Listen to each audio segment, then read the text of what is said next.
Canada GT Challenge Cup, one of the most unique and richest series of its kind in North America. 11 events at 2 of Canada's most challenging and storied venues. For its 4th season, the Canada GT Challenge Cup boasts the country's most eclectic collection of cars and owner-drivers battling for big purses and the coveted National GT Championship.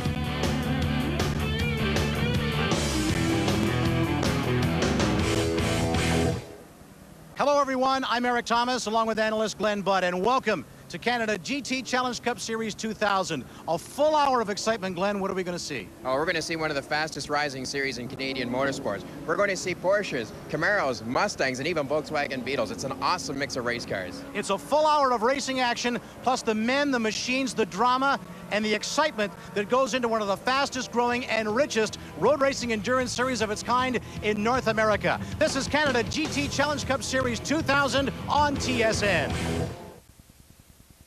It was a total whiteout, and then out of nowhere, I saw the accident. I hit the brakes and stopped short of the pileup. Then I saw a truck skidding right toward me.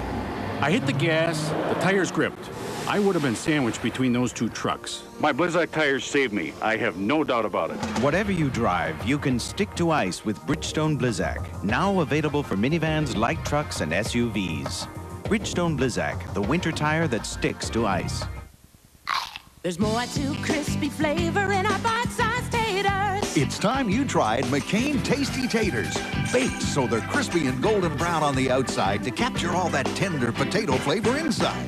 Crispy bite-sized taters that lock in all the flavor. Mealtime, snack time, anytime. McCain Tasty Taters now come in 5 crispy bite-sized flavors. Try your favorite flavor in our bite-sized taters. McCain Tasty Taters. Crispy flavor in a bite-sized tater. What's all the excitement? It's Kia's year-end price capades, featuring the stylish Rio, the 4-wheel drive Sportage, and the roomy Cephia, all shined up, topped up, and ready to roll. We've even polished up the prices with 0 down and 0 security deposit on leases. It's Kia's exciting price capades. So visit your Kia dealer today before someone twists an ankle. There's a new treat at Robin's. Mrs. Powell's Cinnamon Rolls with sweet cream cheese icing, cinnamon, and golden brown sugar. I can just taste them. Baked fresh throughout the day. Treat yourself to our special introductory offer. A Mrs. Powell Cinnamon Roll and a cup of Robin's Original Roast Coffee. Melt in your mouth goodness for only $1.99. You always get a break at Robin's.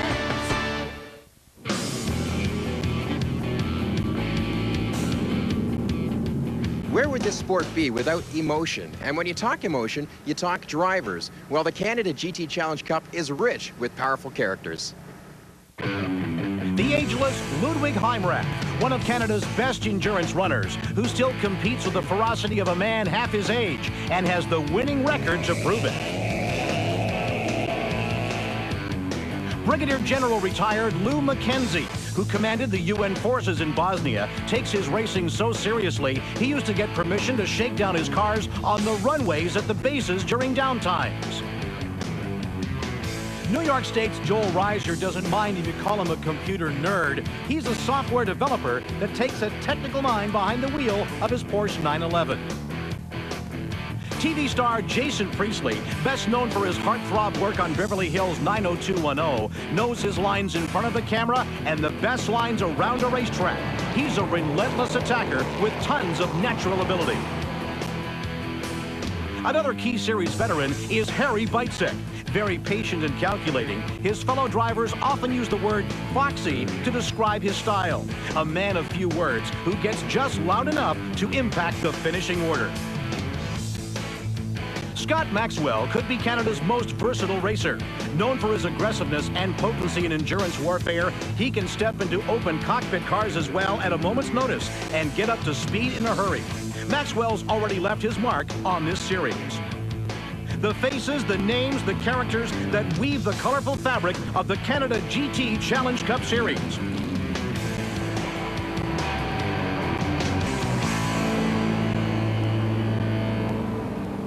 To set up the drama for 2000, let's take a quick look back at the 1999 campaign. The first 3 rounds at Mosport, but before the first turn of the first lap in the first race, a huge story develops that sets the tone for the rest of the year. Defending champ and series dominator Klaus Beitzek is collected in a crunching multi-car wreck. It not only inflicts heavy damage to his Porsche, KB suffers a broken leg, and many believe his championship defense is already in jeopardy. He should have been sidelined for at least a month, but with a special brace and cockpit modifications, Beitzek is not only back by round 3, he wins the round to tell everyone he intends to keep the championship. Score 3 different winners in the first 3 rounds: Charlie Webster, James Holtum, and Klaus Beitzek in GT1, with John Brenner, Ahmad Kodkar, and Peter Kloot in GT2. The series heads to the flats of Shannonville for rounds 4, 5, and 6, where the searing heat plays a factor. Klaus Beitzek's broken leg isn't bothering him enough to stop him from carrying on for the Mosport win to take rounds 4 and 5, with James Holtum keeping his championship hopes alive with checkers in round 6. Veteran warrior Ludwig Heimrath is cool in the heat, though, claiming the GT2 win in all 3 rounds at Shannonville. It's on to the twisting challenges at Mont Tremblant for round 7, where Klaus Beitzek's Porsche juggernaut is stopped with mechanical trouble, serving up a second win in a row for James Holtum. The tandem of Jim Beaton and Barry Coons arrived second in GT1, moving them to number 1 in the points. After blowing away the GT2 field at Shannonville, Ludwig Heimrath is a puzzling no-show at Mont Tremblant, allowing Ahmad Kodkar to close the points gap with his victory. It's back to Mosport for the home stretch, rounds 8, 9, 10, and 11. And home turf finds Klaus Beitzek rumbling at full song to bang off 4 straight wins to all but ace his 3rd straight Canada GT Challenge Cup GT1 title. The real battle is waged on the GT2 stage, with 4 different winners over the 4 shows. Last year's champion Kirk Spencer's return creates plenty of fireworks. In race 9, he trades paint with Paul Massingbird and Peter Kloot to put him out of the race. Then controversy rains down after Spencer and Blaise Sita lock horns, with Sita going on to win. The points battle in GT2 goes right down to the final round, with Kodkar and Heimrath just a single point apart. The 99 finale at Mosport sees Klaus Beitzek officially clinch his 3rd straight championship when he qualifies his Porsche on the pole in the rain. It's been a miraculous return from that opening race crash and the broken leg. No matter what happens today, that's it, so it's going to be fun. It's going to be relaxing. But KB can't finish the final round, just his 2nd DNF of the season. The GT1 win, and a popular one, goes to Jerry Simmons, his 1st of the season. The GT2 scrap is a titanic struggle in the closing round, one of the closest points fights in Canadian road racing history. It's Ludwig Heimrath and Ahmad Kodkar toe-to-toe. But the battle ends when Heimrath breaks a CV joint and finishes 16th. Kodkar is 2nd at the stripe behind first-time winner Gunther Schmidt to win the GT2 title by a single point over Heimrath. Final points for 99. Klaus Beitzek, James Holtum, and Beaton and Coons in GT1. In GT2, it's Ahmad Kodkar, Ludwig Heimrath, and Gunther Schmidt.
got your hunger covered. There's always something good going down in Mr. Sub. There's always something good. Mr. Sub. Whatever. There's always something good. Mr. Sub. Whatever. There's always something good going down in Mr. Sub. See how generous she is. This is triple chill cake from McCain. The cake with the ice creamy taste. A big slice goes to her friend here. A big slice goes to her friend here. A big slice goes to her little brother.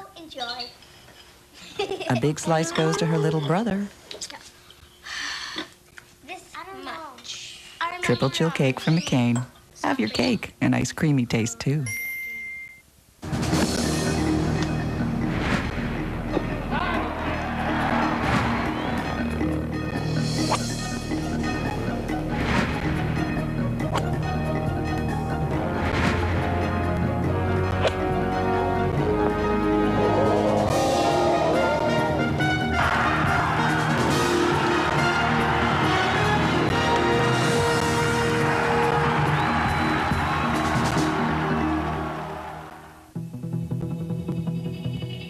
You don't get to be the world's largest fun company by standing still. That's why we're in 20 countries, in 24 different time zones, on 5 continents worldwide.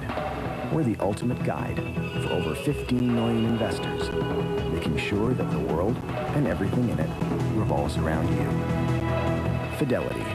Get the world's largest mutual fund company working for you.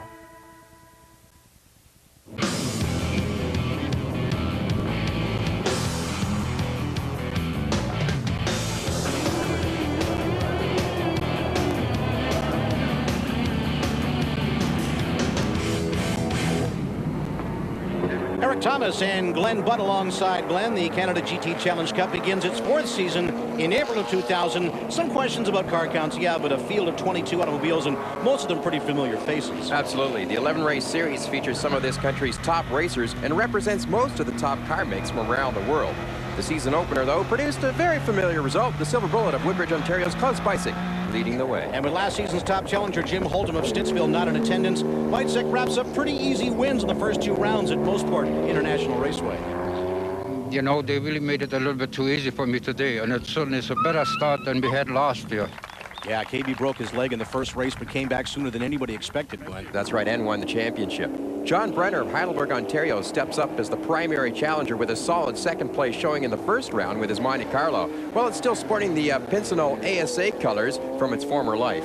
Yeah, it looks good on an oval or the road course. Now, speaking of dazzling, the muscle-bound 2000 Corvette of Jim Beaton and Barry Coons, a couple of Ottawa-based racers, Glenn, makes a superb debut with a 3rd place showing. And the GT2 class features a new sheriff in town as Bradford, Ontario's Blaise Sita begins a 4-race winning streak at the opener. His Martini New York Fries Corvette holding off the vet of Mississauga's Greg Clifton, giving a hint of a GT2 tussle, Eric, that will dominate the season.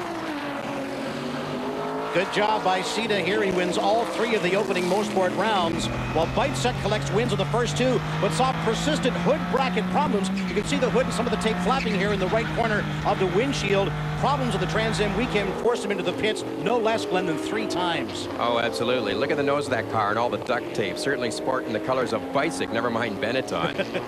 Well, meanwhile, Brenner takes full advantage, claiming his first ever GT1 win with Beaton and Coons, pushing him the whole way, but settling for 3rd in the end. Good run for the Monte Carlo.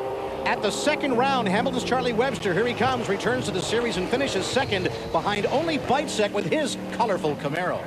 Absolutely, but Bentley Hammer gets a solid run out of his Strudwick-built tube-frame Monte Carlo, originally finishing 2nd in the GT2 class. Hammer later finds out his run was a little too quick, and he moves into GT1 for the balance of the campaign. And down the hill comes the Corvette. Beaton and Coons continue their strong showing with the new vet, pushing Brenner to the line with Hammer showing the move to GT1. Can't stop his performance CT with his 2nd straight podium finish. Car number 26, it's Barry Coons and Jim Beaton, gentlemen. Blaise Sita collects his 3rd straight win, Glenn, while Larry Barks of Bradford, Ontario, picks up his first ever podium finish in his Grand Prix. Clifton finishes 3rd, keeping his own momentum going as the series wraps up the opening 3-round segment. Excellent competition over the first 3 races, and let's look at the totals.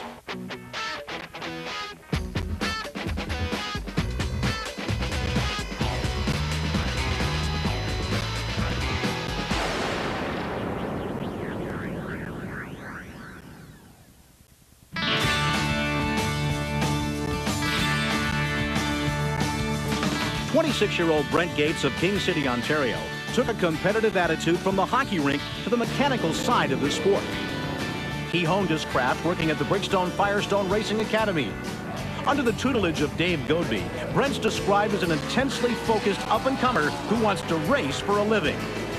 Every kid has dreams of being a superstar or making it to Formula One or whatever. By the time you're 25 and you've learned a little bit about life, you learn a little bit about reality too. But to earn a living doing the only thing that I truly really love to do I think would be awesome. Brent and crew chief Barry Gingrich maintain the TMI shop and race car operations in King City, Ontario, north of Toronto, where Barry shares more than just mechanical knowledge. We get along well, we work well together. We have a lot of the same ideas, same ideals as far as the way things should be done. He's also driven the odd race car too, so it's fairly easy to talk with him as far as the setup of the car and the way things are being done, et cetera, because he can relate to what I'm feeling when I'm in the car. The team's third corner is owner Dave Godby, who has a sharp eye for young, talented drivers. I first met him when he was managing Lee Bentham.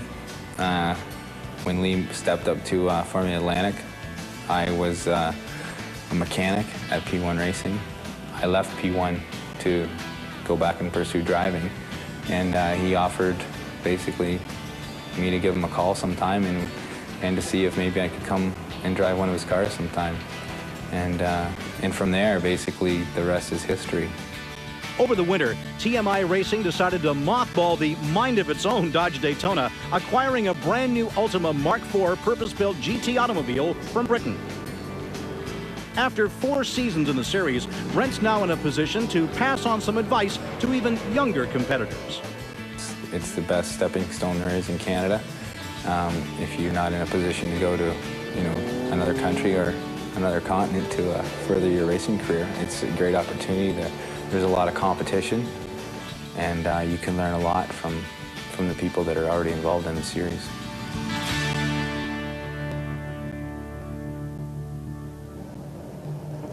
Mosport has always been the spiritual home of the Canada GT Challenge Cup Series, but Glenn, we're going to shift venues. Absolutely. We're on to Shannonville Motorsport Park right now. It's flat, it's fast, and it's very challenging. On the road to Shannonville when we come back. This is Canada GT Challenge Cup Series 2000 on TSN.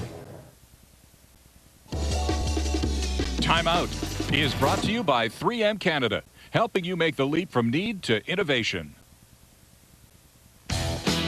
The official puck maker for the NHL is a Canadian company called In Glasgow from Sherbrooke, Quebec. They provide each team with about 8,000 pucks per season, 8,000 times 27. That's a lot of pucks. Now, how did they evolve to this stage? When hockey was in its developing stages in the mid-1800s, wooden pucks were in common use. Cherry wood was preferred due to its dark color, easy to see against the ice. Other early forms, lumps of coal, frozen potatoes, heel of an old boot, horse apples or horse puckies, although durability was a problem in that case, vulcanized rubber was not used in puck construction until the 1880s. As for the word puck, one reference suggests that it originated from a 17th century French verb that means to poke. Other material credits the game of hurley, an Irish form of field hockey. For example, to hit or slap a hurley ball is to puck it. When struck out of play to the sidelines, the ball is returned by a puck-in, the accepted meaning of the word. To hit or strike is exactly what happens when it's in use. As for the latest stage in its evolution, well, that was a short-lived experiment.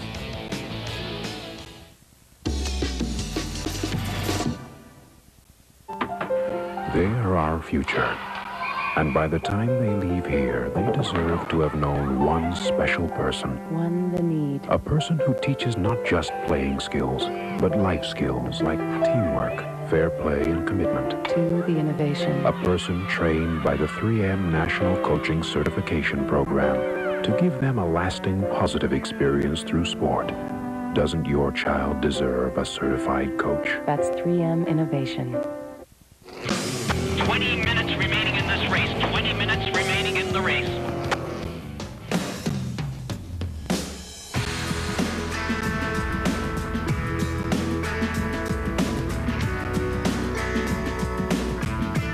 Jim and I took the Powell School together. We thought it'd be pretty neat to try that, and we both got hooked almost instantly, and been racing at one form or another ever since.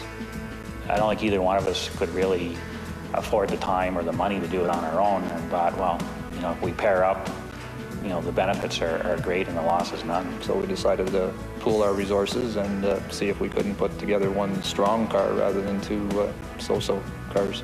If I spent all the time in the car, I wouldn't be able to concentrate so much on the mechanical side of it.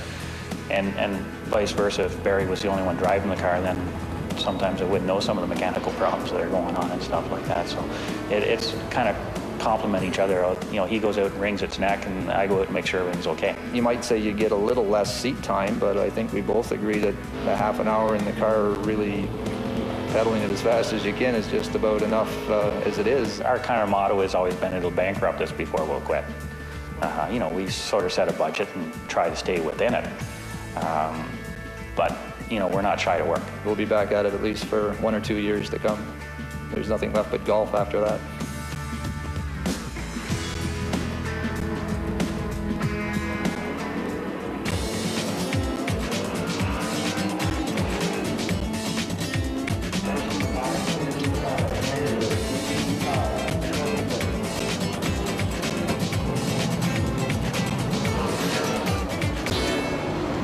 Let's now shift our series down the highway to Shannonville Motorsports Park for the next 3 rounds. But as it turns out, a change of scenery doesn't change the results too much, as Bitesek and Sita again lead the charge at the opening race.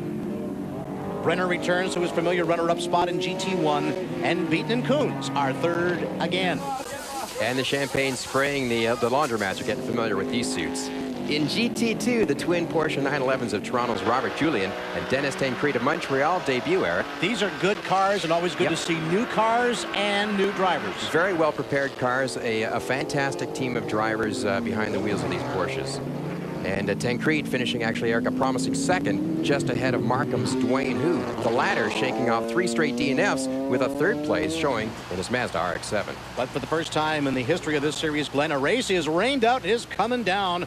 Round 5 of the series is a no-go due to a weekend soaked with rain flooding the flat Shannonville circuit. Yeah, and me without my umbrella. I got mine. As a result, the 5th and 6th rounds are run together at a double race weekend to wrap up the Shannonville segment. The first round sees Sita's season opening streak come to an end. Rudy Bartling and Rick Franzak teamed up in the colorful Porsche 911, and Rudy behind the wheel, beautiful move to the inside of the Corvette, makes the pass, and these two take the front of the GT2 field in the first of 2 rounds on another wet weekend. Clifton picks up points on Sita with another 2nd place showing, and Ludwig Heimrath is on the podium, finally finding himself up there in the GT2 rankings. Bitesek collects another win in GT1, Glenn, while Maritimer Aaron Pettipaw makes a superb season debut, 2nd in the Dairy Queen Camaro, and Beaton and Coons again finished 3rd. They did indeed, but there was lots more this weekend, Eric, as you can see the Dairy Queen Camaro getting turned around here. Aaron Pettipaw awfully upset, him and Coons getting into it. Coons as well, he gets turned around and back underway. There's the damage, you can see it, E.T. Oh yeah, and this is kind of unusual because these guys aren't really noted for a lot of contact, but they sure got to a lot of banging here at Shannonville. They sure did. Tempers flared the following day as several on-track incidents, including one we're about to see. Look at this right here. Coming to the inside, and he is shoved off the racetrack, turns around into the front of the car, and there is more bodywork flying around. Debris on the racetrack as well. The local yellow is flying. We are peeling back a lot of bodywork here. Just between these 2 cars, it seems that weekend was a tough one. Now, Barry Coons had himself a little bit of a problem later on with the open exhaust. Yeah, it's a little bit of a cloud inside of confusion. The fumes are getting inside the cockpit, a little disoriented. And he's up on the curbs and he spins it around again. Not a good situation. And he says, where am I? Yeah. Among other on-track casualties, Glenn, Bartling and Franzak's day ends early with a rare off-course excursion. He had some help, though. He did have some help, but Shannonville is forgiving. He's able to drive the car back onto the racetrack as Robert Julian goes through. Holtum makes his anticipated return to the series with his BF Goodrich Tires Trans Am Series tested 2000 Corvette and leads the way in a wild race. In fact, a wild weekend, Eric. Tough on competitors running back-to-back, but Holtum grabs the checkered flag on day 2. Thumbs up from the crew, thumbs up from the workers. Checkered flag for Jim Holtum, but here's a question. Where the heck is Klaus Beitzek? Oh, no. After making another easy win in the previous round, he's a no-show in the 6th round. Well, we discovered that while he was able to overcome slower traffic on the road course, too much to overcome his trip to the track down the 401. And look at the crew, they're shaking their head. Now they've got to push the car off of the mock grid. Turned out, bad rainstorm on the highway. Slowed the traffic up. He could not get there in time. So Brenner moves back into his familiar position as the GT1 runner-up, and Petitpas finishes 3rd. Now a checkered flag in hand in just 24 hours after his roughest ride of the season. Here's Blaise Sita reestablishing himself as the man to beat in GT2 with his 5th win, while Robert Julian, hot in the CASC regional races in the earlier rounds, Glenn, collects his best Canada GT finish, a 2nd behind Sita. And a well done it was indeed. Meanwhile, Fernand LeBlanc, we have him here in sights. Robert Julian, look at that little bit of contact with the 78 of Martin. However, he did continue on to put a 2nd Porsche on the GT2 podium, teaming up with Ronald Hamlin for a solid 3rd place showing. Rugged stuff again in Law Hall. The race proves rough, both in terms of car damage and frayed nerves. You got to think, Glenn, most of these drivers are just going to patch things up and look forward to getting back to Mosport. The carnage is over.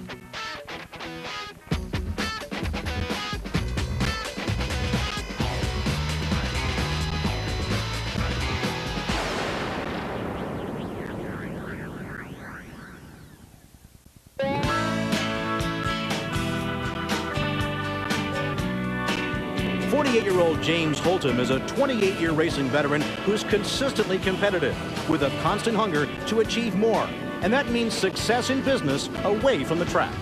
Jim's your atypical self-made family man whose story is another high-tech tale. He's the president of Control Microsystems, Canada, Ontario, just outside of Ottawa. He drives the SCADA-Pack Camaro, carrying the name of his company's computerized long-distance remote control link-up system. James Holtum is considered Klaus Beitzek's stiffest competition. In their never-ending quest to beat KB, the Georgian Bay Motorsports team abandoned the Camaro and built a brand new Trans Am-style 2000 Corvette. So does the new vet help him keep up with Klaus? Well, I think you should ask how Klaus manages to keep up with me, not how I manage to keep up with Klaus. Holtum's approach to racing is very analytical and pragmatic. There's something to be learned every lap. I figure if a car is in front of me, there's a reason. And my responsibility is to figure out what that reason is and learn from it. And when I learn from it well enough, then I'll be in front and he'll be learning from me. For Holtum, racing is more than just being the wheelman for a championship contending team. I enjoy the performance of the cars, but I also enjoy the feeling of the camaraderie that exists between the teams. I think that's vitally important. The teams are friendly with each other, we help each other out. I think that's really at the heart of what is the Canada GT Challenge Cup. What about Jim's ultimate goal in terms of a Canada GT Challenge Cup championship? I want to win. Are you kidding?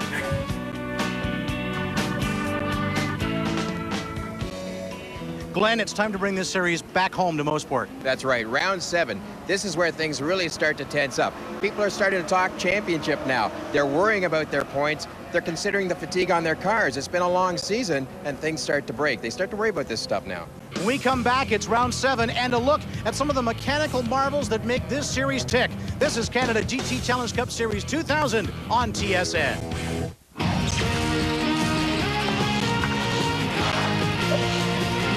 This sports break is brought to you by Mr. Sub. Always something good going down. Good afternoon, everybody. Welcome back to the newsroom. With all the trade rumors and speculation regarding Eric Lindros, the Toronto Maple Leafs still have to play hockey. Tonight they host the St. Louis Blues, who they have played to a scoreless tie last month. This time around, they'll try to give Curtis Joseph a little bit of goal support.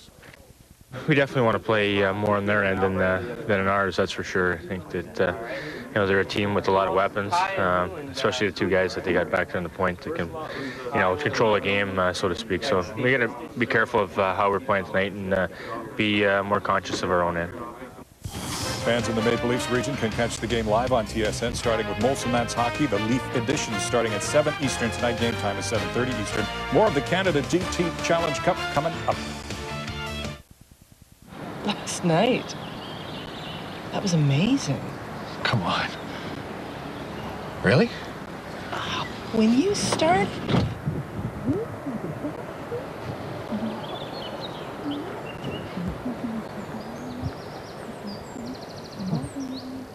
Comlink, the only two-way radio with private talk. You talk.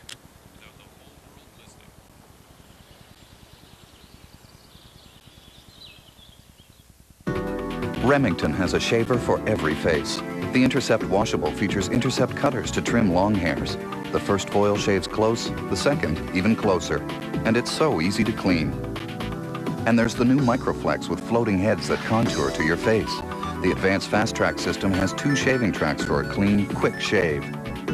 Your face deserves a comfortable Remington shave. Remington, guaranteed to perform to your highest standards or your money back. Everything is to scale with Canada GT Challenge Cup 2000.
Two distinctly different approaches to the championship, Glenn, and they're right.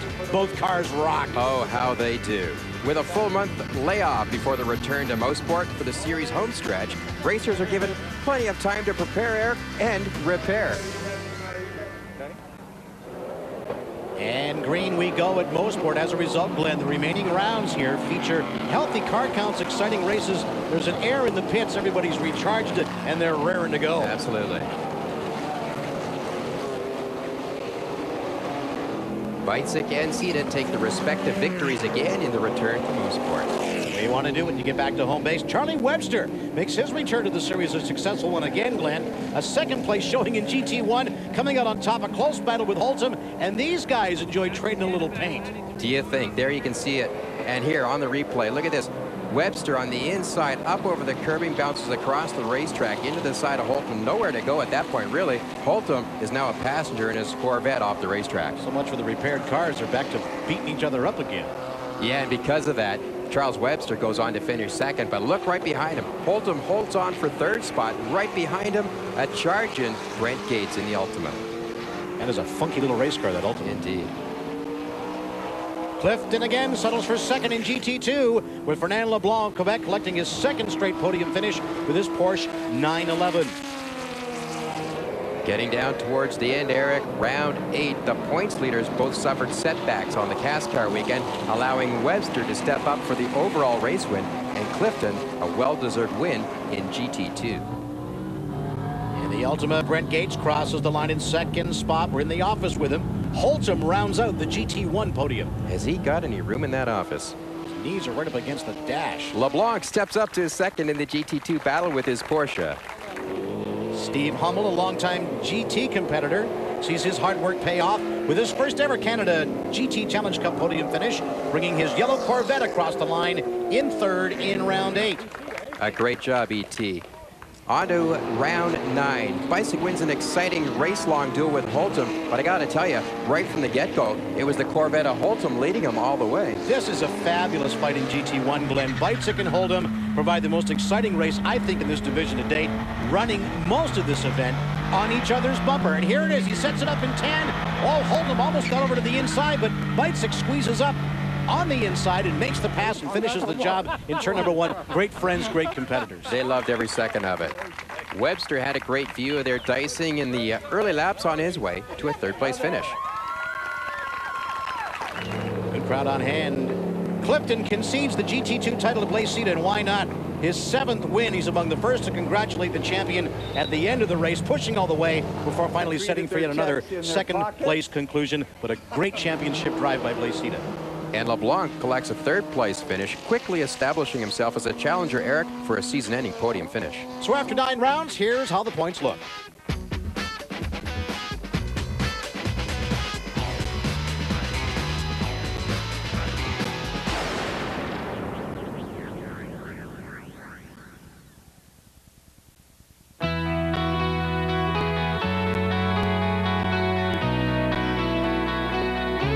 No, I've always liked race cars ever since I can remember, but it wasn't until my father bought his first car that I really started working on them, and then I really got into it. I just liked the cars, and I decided to get one, and I built the first one from scratch, and then I bought the second one from Junior Hanley, and then I realized that I couldn't drive with the crap, so I got rid of them. Oh, I wanted to get into the oval track racing, yeah. We rented a track one day, and I wrecked the car in a matter of half an hour, so I thought that wasn't the type of racing for me to get into, so I looked for something different. And we looked around at different types of racing for about 2 years, and then he settled on road racing. Usually we don't have a whole lot to say while I'm racing. My biggest question for him is usually how much longer in the race. That's once we get started, I'm pretty eager for it to end. The race that he won, I mean, that had to be the longest hour that I've ever spent at a racetrack. It just seemed like it was never going to end. And every time he'd come onto the radio, I expected him to tell me that it broke. It didn't.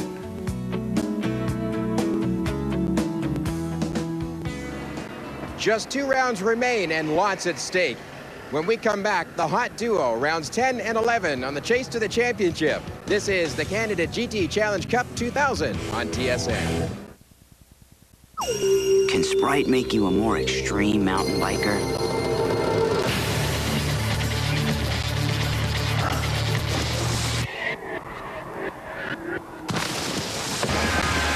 Not if you don't stay on your bike. All Sprite does is quench your thirst. Action! I must stop this Christmas from coming. What would I wear? This holiday, Sprite invites you to see Jim Carrey in Dr. Seuss's The Grinch.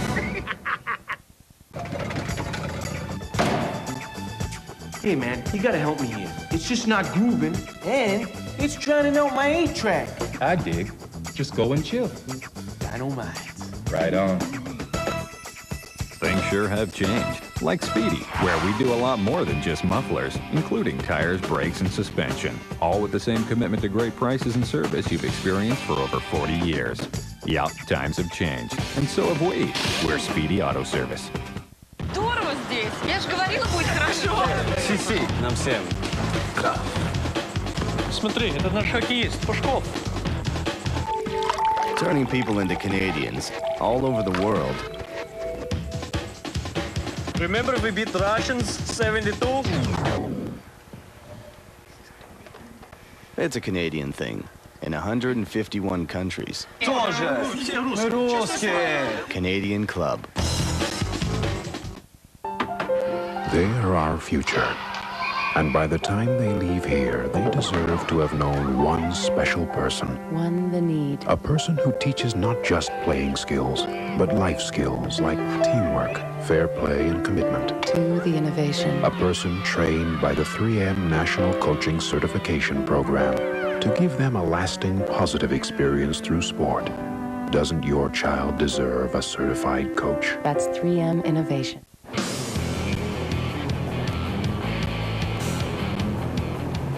Glenn, just 2 races remain on the schedule. It's time to pull out all the tricks. Absolutely. If there's any cards to show, now's the time to do it. Don't waste it. It's round 10. And this is where people also start to play head games with each other and try to psych the other team out. Hang on.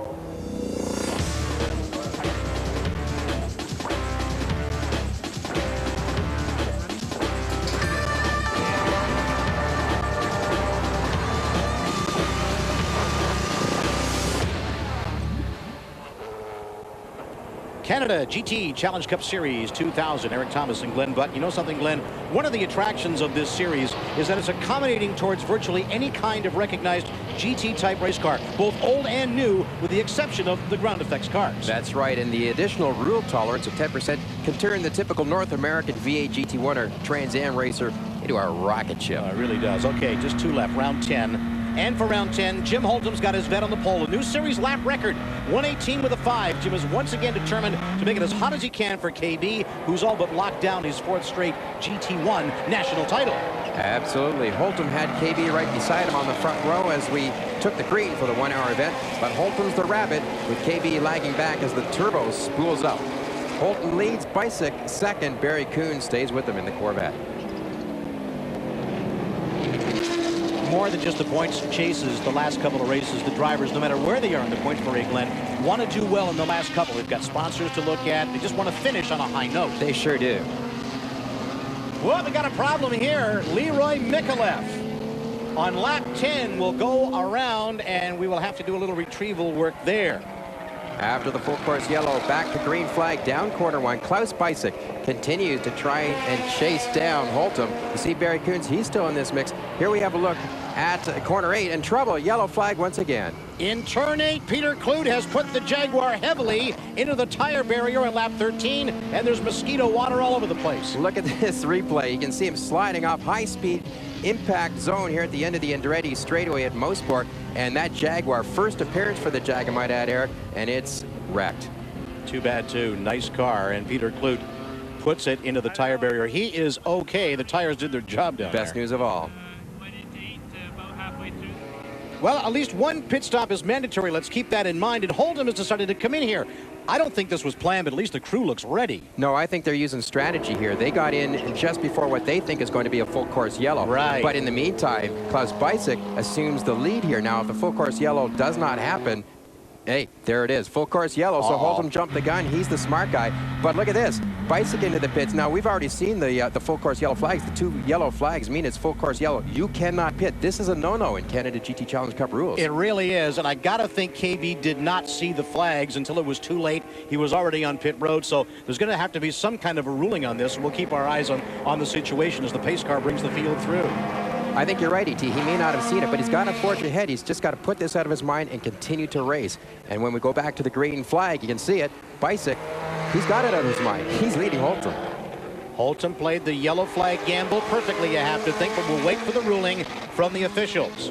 Oh, we will have to wait indeed. Interesting things are happening in GT2. With the championship already tipped to Blaise Sita, he turns the wheel of the New York Fries Martini Corvette over to Ben Swain, who took the divisional pole. And this is nice work, Glenn, considering Ben hasn't run this series in a couple of years. He made his mandatory pit stop just 5 laps in, but I think he's got caught out by that full course yellow with the Kloot crash, and he has actually fallen a lap behind. Well, he's probably not too worried about it right now. It does sound like it's the nail in the coffin, but he might have a chance to get it back. However, Ray Clifton did take over the GT2 lead, but I got to tell you, Ben Swain is pedaling hard as he can, to make up that ground. Some of the GT2 boys are putting on a pretty nice show back here. Fernand Leblanc in the Porsche, and there's the 77 of London's Pete Vanderwist, the CAS car regular, and they're going to make a little contact here on the grass. Kind of muscular stuff from Pete Vanderwist. He's used to that stuff. Yeah, that was a Mod Cod car, and that's a feel-good story for the weekend as well. Second last round, and he returns to the series. Back to the GT1 war we go. Bicyc works on widening his lead on Holtum. He has to, but that pit stop under yellow has to mean some kind of a penalty. So KB just pushes it and pushes it. Fastest lap, Glenn. 119 with a 9. He's moving.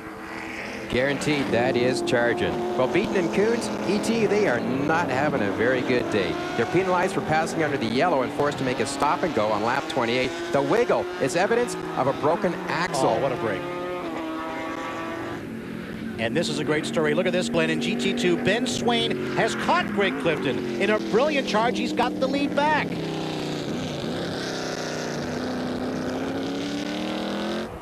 Brent Gates in the Chevy small block powered Altima Mark IV. He's down on power. But he is a factor.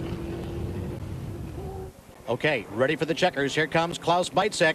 First under the flags, but there's an asterisk beside this one. That penalty adjustment is pending. Holtum second, Brent Gates third. And first across the line in GT2, Ben Swain in the Corvette, followed by Craig Clifton and Fernand LeBlanc for third. KB rolls in with the Porsche, and now the ruling from the officials, Glenn. A 90-second penalty assessed on Beitzek for pitting under the yellow back on lap 13. Let's adjust the win, give it to Holtum. KB second. Anytime Holtum beats KB, it's a party. He's a happy guy, but oh, those eyes are hurting right now. That stuff stings. On to the final round.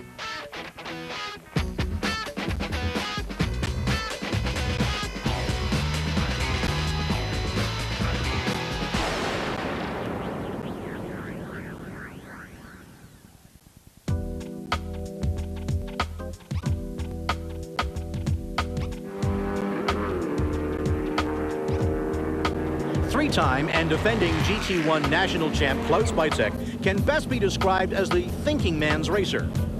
Klaus's success as an inventor and an entrepreneur has afforded him a comfortable lifestyle.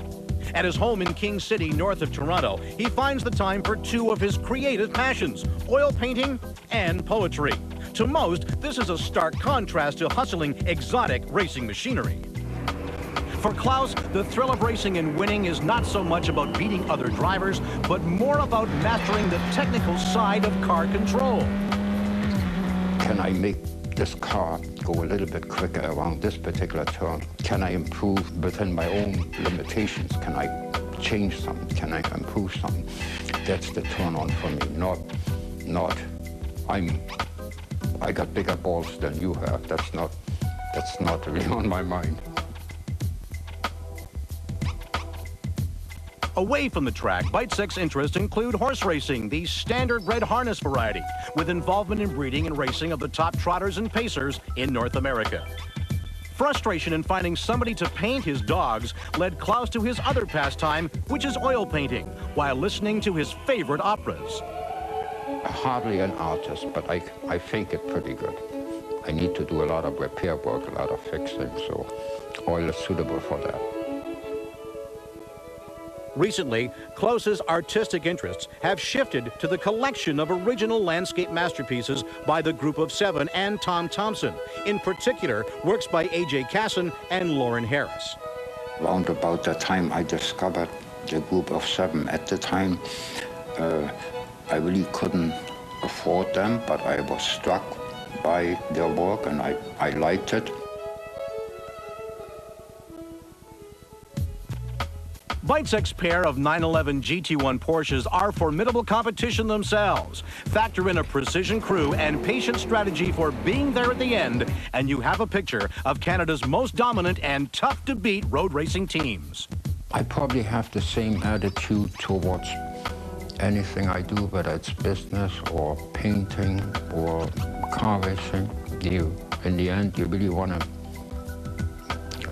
do it right. Well, Glenn, this is it, the final round, round 11, and we still have a lot to decide. Absolutely. There's money on the line, and there's still points championships to be decided. Not so much at the top, but all the way through, there's some tight points races.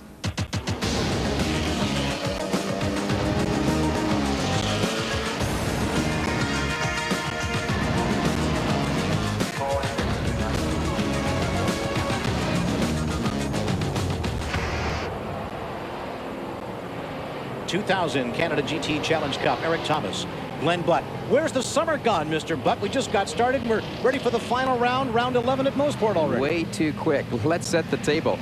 Klaus Beisek has wrapped up his 4th consecutive GT1 national title, with Blaise Sita enjoying his GT2 championship. But underneath both of these gentlemen, we still have some points positions up for grabs. And we also have some surprising no-shows for this, Glenn. John Brenner, second in points, is not here. Neither are third-place standees Beaton and Coons. And we are green for the 11th and final round of the 2000 Canada GT Challenge Cup at Mosport. Charles Webster from the outside of the front row. He takes off. That car is moving. McKenzie, Beisek, Gates, they're left to battle behind and thrash back and forth. On board once again, Charles Webster. He's got a borrowed motor from James Holton for the weekend.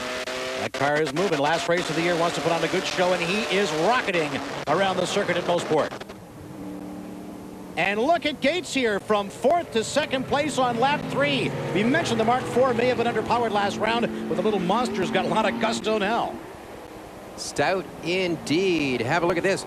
Greg Clifton in command early in the GT2 chase with a slim lead over Blaise Sita and Sandy McNee. Sandy's a BMW 3-corner 8 there. Oh, no trouble. On board, Charles Webster. The Camaro is parked. The motor, it is done. The borrowed motor from James Holton. What a shame he left everybody behind at the start, but the engine just gave up. Rotten luck for Charlie, so now the cleanup begins, and we noticed some smoke out of the back end of KB's Porsche at the beginning of the race. It's getting a lot worse. I wonder what he's cooking on board there. Bad enough for a black flag? I don't know. We'll keep our eyes peeled if it gets worse.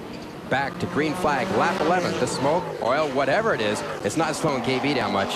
No, not at all. And a close inspection, Glenn, it appears to be coming out of the overflow pipe at the back of the car. Keep our eyes on that. Now we're getting some heat under the GT2 battle in the final round. McNee has pushed his Beamer past Clifton and now leads an entertaining pack of automobiles that includes some cash car regulars again, Glenn. And why not, you know, hone their road racing skills. Sure. Here's Kerry Mix, the 04 car through Moss Corner.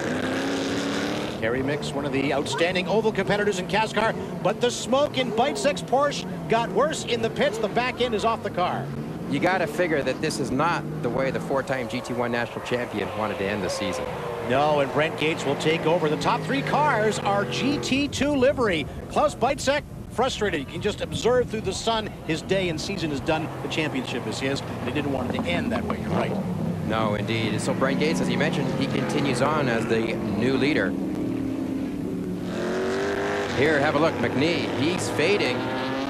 Reports from the pits, they think it's a brake problem as Greg Clifton goes by to take over the lead in GT2. Brent Gates on cruise control, a sizable lead. Matter of fact, 2nd place, GT1. Tommy Meekum in 13th place overall. KB out of the race. The GT2 guys are putting on a terrific show in our final round at Mosport. Now, Blaise Sita, interesting story here, Glenn. Running 2nd overall, leading the GT2 pack, followed by Clifton. We've been told that Sita, who's already clinched, as you know, the 2000 GT2 title, has been told by his crew chief to go for it. Break out if you have to. See if the Corvettes get any GT1 stuffing in full song. Sure, why not? You know, Clifton, he should stay where he is for the GT2 win, and that's a good one because this guy has been strong, consistent all season long. Well, Sandy McNee, he'll end up 2nd in class. Number 1 overall, he comes down to grab it. A dominating performance for 26-year-old Brent Gates in the Ultima Mark IV. His first Canada GT Challenge Cup win, and it comes in the final round of the 2000 season. What a story this is, Glenn. Oh, it sure is. Blaise Sita does break out, so he moves up to GT1, finishes 2nd. Stefan Vallieu and Wayne Martin 3rd. And how about it? Registered GT2 win number 2 for Craig Clifton. McNee 2nd and Jacques Genroux 3rd. And it's a smiling Gates crew. It's taken them 3 years and a switch from the punky Dodge Daytona to the spunky Ultima Mark IV. Final points here, Glenn. Klaus Beisek, number 1. 4th straight national title. Brenner 2nd, followed by Beaton and Coons, Holtum, and Brent Gates. In GT2, Blaise Sita with the championship. Greg Clifton 2nd. Fernand LeBlanc 3rd, followed by Rudy Bartling and Rick Franzik. Standing by face-to-face with our 2000 national champion, 4th of his career, John Massingbird. Klaus, just coming out of the press room, the media guys up there were trying to think of when the last time there was 4 consecutive championships in any sport in this country. And I'll tell you what, we had a pretty hard time trying to come up with anything other than yours. Congratulations. 4 in a row, a phenomenal record. Thank you. Yeah, it's been a nice run, and it's been a lot of fun, too, yeah. Now, the field's getting a lot quicker. Next year, they're going to turn the wick up and put the pressure on you because nobody wants to see you walk with a 5th. Have you got more left in you in the car to go for round 5? Well, actually, we stepped it up towards the end a little bit anyway, made some handling changes in anticipation of a stiffer competition, which I expect will be there next year, yes.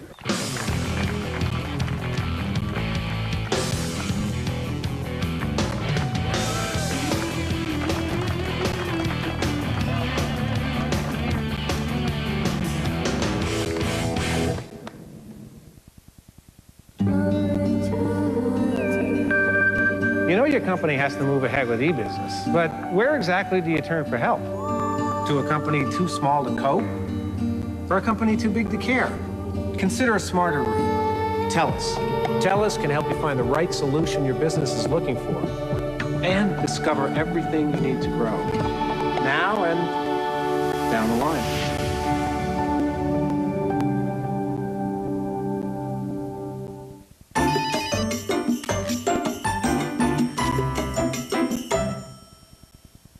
The only thing worse than having the same dress as someone else is having the same accessories. That's why Radio Shack offers the Nokia Digital with interchangeable faceplates and short text messaging.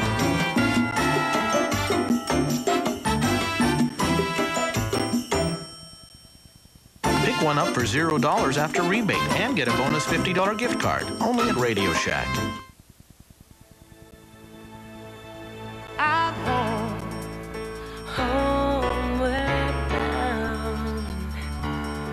I was home, homeward bound. Home, where my thoughts escaping. Home, where my music. Now with MSN.ca, there's everything you need to feel at home on the web, no matter where you are.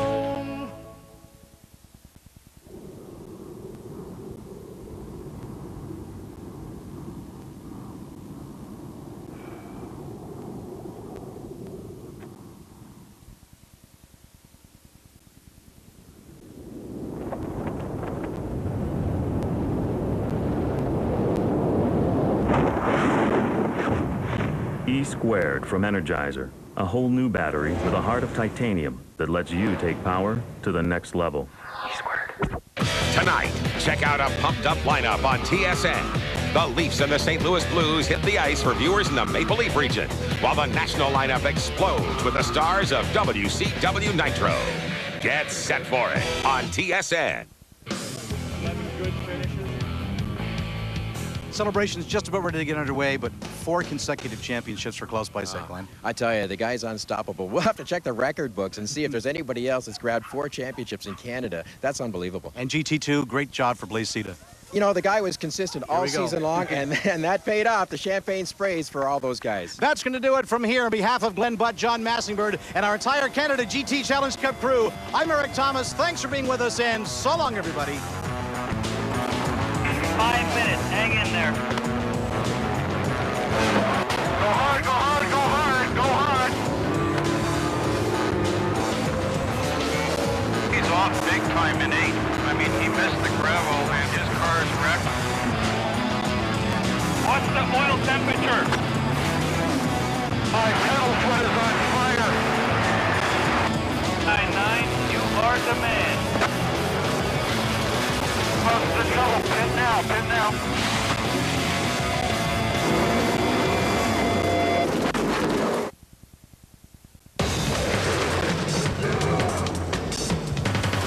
See it, live it.